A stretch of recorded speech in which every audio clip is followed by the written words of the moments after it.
Bonjour à tous, bienvenue sur mon vlog. Donc aujourd'hui, une nouvelle étape dans mon parcours d'écrivain. Oui, je dis déjà écrivain, bon, parce que tout écrivain a ses débuts, hein, donc là, c'est que la deuxième publication, mais j'en suis extrêmement fier. Donc voilà, je suis ici.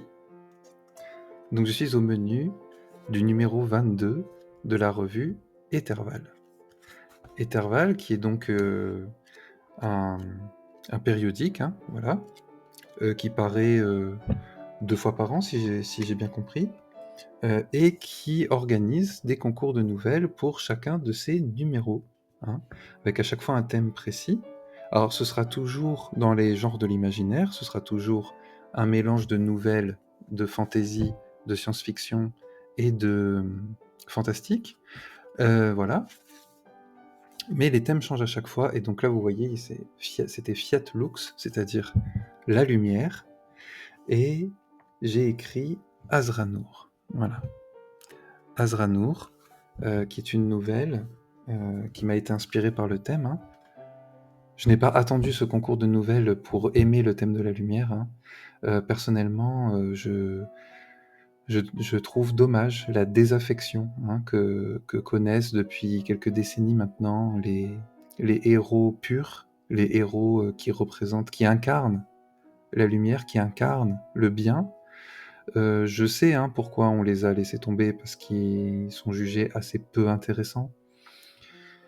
Mais en réalité, on peut quand même faire des choses avec, et lorsqu'on est attaché comme moi à l'image du chevalier blanc, lorsque, comme moi, on n'a pas peur de mettre un petit peu de manichéisme de temps en temps dans une histoire, je vois pas pourquoi ce serait interdit. Ce serait dommage que ça soit permanent, hein, ce serait dommage que tous les récits soient manichéens, ce serait lassant, et d'ailleurs, ça a créé une lassitude à une époque.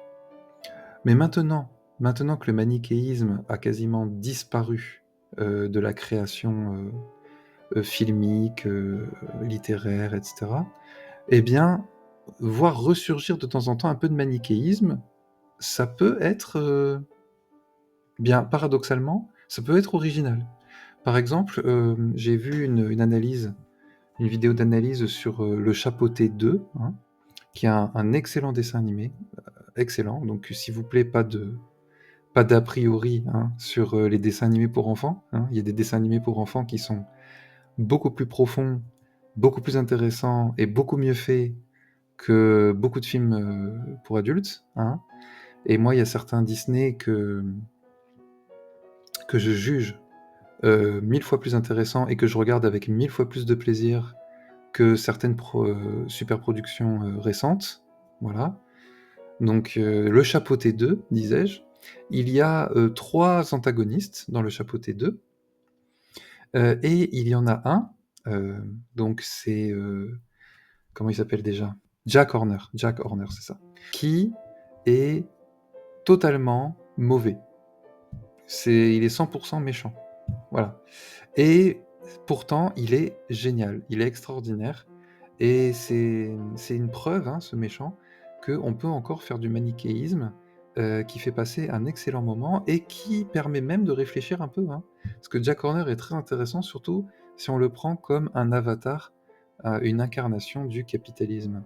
C'est absolument génial, vraiment génial. Et avec des facettes originales, enfin, excellent, vraiment excellent. Bref, bon, Le Chapeauté 2 est un film qui est comique, hein, mais Azranur n'est pas du tout comique. Alors, comment je suis arrivé à écrire cette nouvelle? D'abord, évidemment, je fais partie du forum des jeunes écrivains dont je vous ai déjà parlé. Il y a une rubrique appel à texte où les membres partagent les informations qu'ils ont sur tel ou tel appel à texte. Donc c'est comme ça que j'ai pris connaissance de celui-ci, sur le thème de la lumière. Ensuite, j'ai tout de suite décidé que ma nouvelle serait une lutte, un combat, entre l'ombre et la lumière. Donc après, il me restait à choisir qui incarnerait l'ombre et qui incarnerait la lumière. Donc pour qui incarne l'ombre, je vous laisserai découvrir.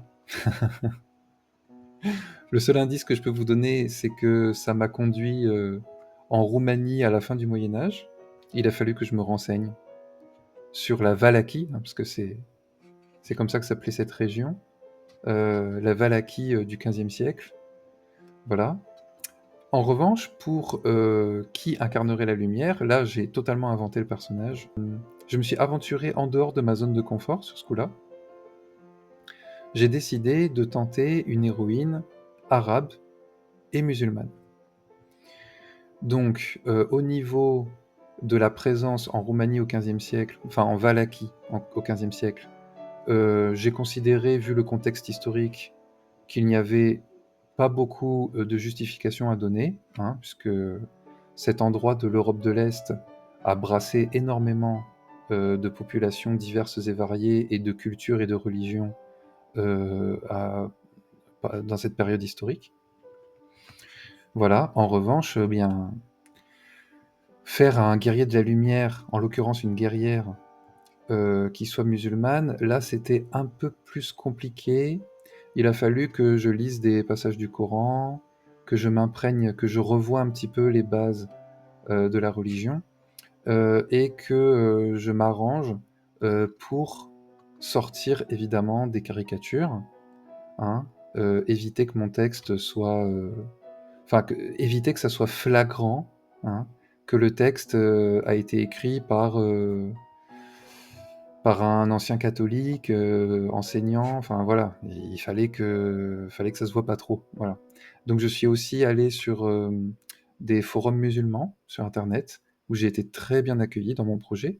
Donc là, j'ai reçu des réponses vraiment très bienveillantes de musulmans qui m'ont dit que des citations du Coran, a fortiori en français, dans une fiction, ça ne posait vraiment aucun problème. Après, j'ai craint aussi que la revue Éterval, enfin l'association Les Plumes de l'Imaginaire, hein, puisque c'est l'association Les Plumes de l'Imaginaire qui édite cette revue.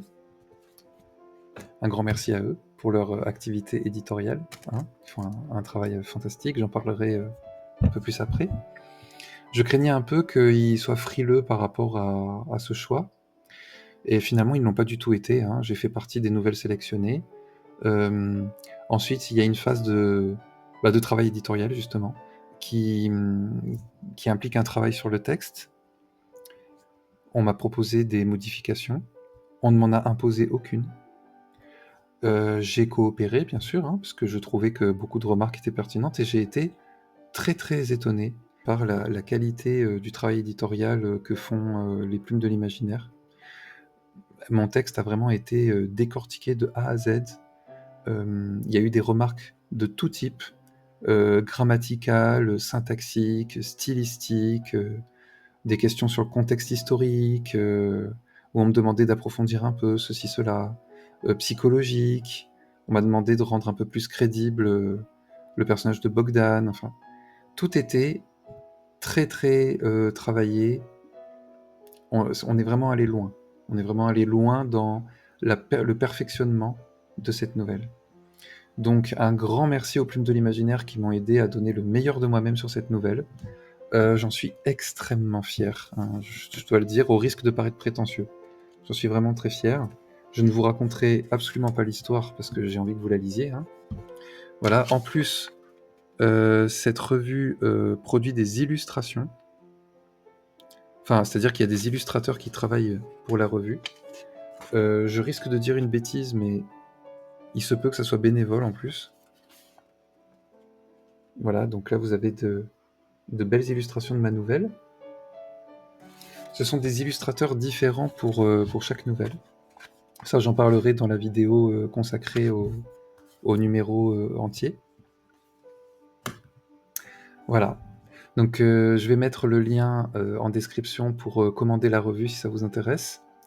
Si vous me connaissez personnellement, je vous invite d'autant plus à commander votre numéro pour bénéficier d'une dédicace, hein. N'hésitez pas à venir exiger une dédicace. Et puis, en attendant de nouvelles aventures éditoriales, de nouvelles publications, en attendant la suite de ma route d'écrivain amateur, hein, en attendant de devenir peut-être un jour professionnel, on peut rêver, on croise les doigts, eh bien je vous souhaite une excellente journée et je vous dis à bientôt.